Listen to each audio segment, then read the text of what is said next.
এখন গরুর গোস্তের কোরমাটা একটু ট্রাই করে দেখবো কেমন হয়েছে।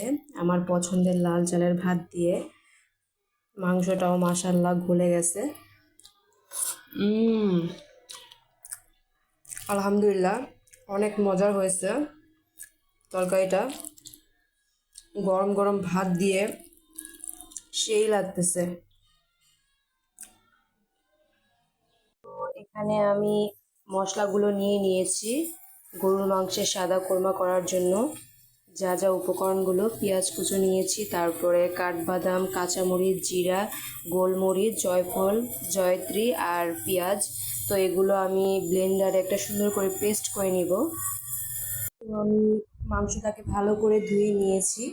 যেহেতু কোরবানির মাংস, তাই আমি খুব বেশি মশলা ইউজ করব না, একদম সিম্পলভাবে রান্না করব।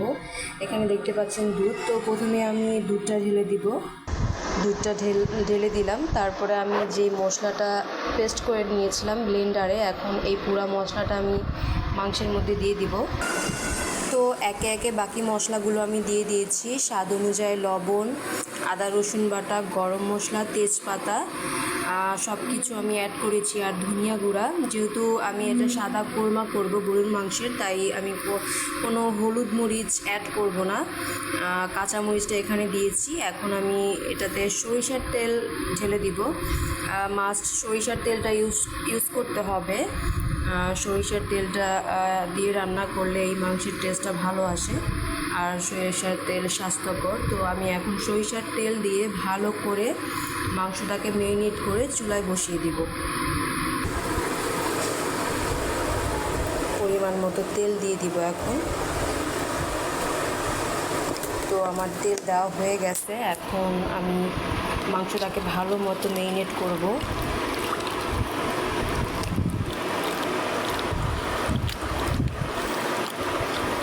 আসলে গরুর মাংসের কোরমা এই রান্নাটা যে কি মজার!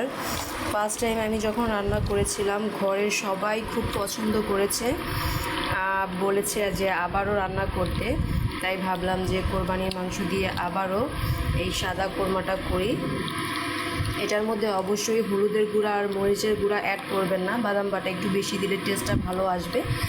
চাইলে টক দইটাও অ্যাড করতে পারেন। আমি দুধ দিয়েছি, টক দইটা আর অ্যাড করিনি। তো আমার মেরিনেট হয়ে গেছে। এখন এটাকে আমি ঢেকে মিডিয়াম জালে চুলায় বসিয়ে দিব। তো আমি মিডিয়াম জালে বসায় দিলাম মাংসটাকে, ঢেকে দিলাম। এখন 20 থেকে 30 মিনিটের মতো এটাকে আমি লো মিডিয়াম জালে রেখে রান্নাটাকে করব। মাংসটাকে সুন্দর করে কষাবো। তো 20 মিনিট পর দেখা যাক কী হয়। তো 10 থেকে 15 মিনিট পর আমি এখন আবার নাড়া দিব। মাংসটা কষিয়ে নিব ভালো করে, মাংসটা সিদ্ধ হওয়ার আগ পর্যন্ত। আমি আর এক্সট্রা পানি অ্যাড করি নাই এখানে, যেহেতু দুধ দিয়েছি, তারপরে মশলার পানিও ছিল, মাংস থেকে একটা পানি বের হয়ে এসেছে, তাই এটাতে আর এক্সট্রা পানি অ্যাড করার কোনো প্রয়োজন নাই। এখন আমি আবার ঢেকে দিব মাংস সিদ্ধ হওয়া আগ পর্যন্ত। চুলার জালটা আমি মিডিয়ামে করে দিব, এবং মাংসটা সিদ্ধ হওয়ার পরে আমি আবার ঢাকনাটা উঠিয়ে নাড়া দেব। তো আলহামদুলিল্লাহ, আমার মাংসটা প্রায়ই হয়ে গেছে। মাংসটাও গরম হয়ে গেছে। তো আমি এখানে কিছু আলু অ্যাড করে নিয়েছি। আপনারাও আপনাদের পছন্দ মতো কম বেশি করে আলু অ্যাড করে নেবেন। দেখতেই পাচ্ছেন কতটা গ্রেভি হয়েছে, কতটা লোভনীয়। এটা দেখতে যেরকম সুন্দর লাগছে, খেতে অসম্ভব মজার। রুটি, পরোটা, পোলাও কিংবা ভাতের সাথে এটা অনেক বেশি ভালো লাগবে। তো আপনারা ট্রাই করে দেখবেন এটা কেমন লাগে খেতে।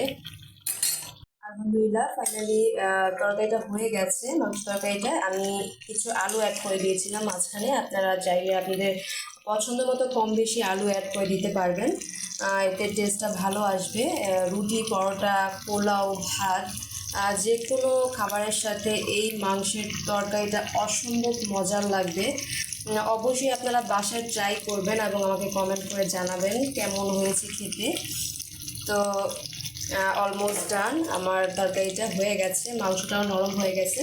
তো এখন আমি নামিয়ে ফেলবো। গরম গরম ভাতের সাথে কিংবা পোলাওর সাথে পরিবেশন করতে বেশ লাগবে। আমি এখন ভাত দিয়ে পরিবেশন করবো মাংস তরকারিটা।